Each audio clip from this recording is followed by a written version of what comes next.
Достар, екінші сыныптың жаратылыстану жұмыс дәптері. Жұмыс дәптерінен біз 38-ші жұмыс парағы дейді.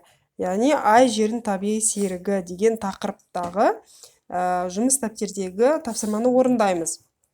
Енді қараңыздар.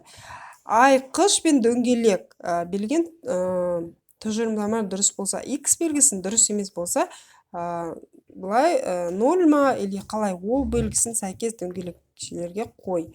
Сенде қандай белгі көбірек болды дейді. 0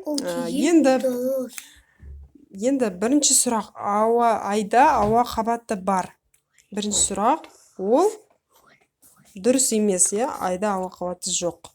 Жер өз-өзінен айнала қозғалады. Екінші, дұрыс ол қозғалады. Үшінші, жер айдың табиғи серігі. Дұрыс.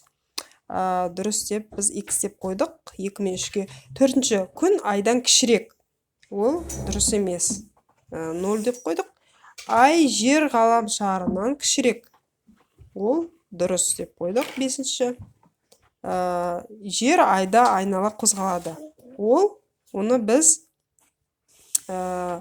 дұрыс емес дедік. Келесі мына жерде ғаламшардың орны қайда? Күн жүйесінің ғаламшары. Жұлдыз бен ғаламшардың атауын жаз. Бірінші, бұл жерде өздеріңіз жазасыздар, қарағаныңыздар. Қажетті сөздер астында тұр. Юпитер, шолпан, жер, Марс, Нептун, күн, Сатурн, Меркурий.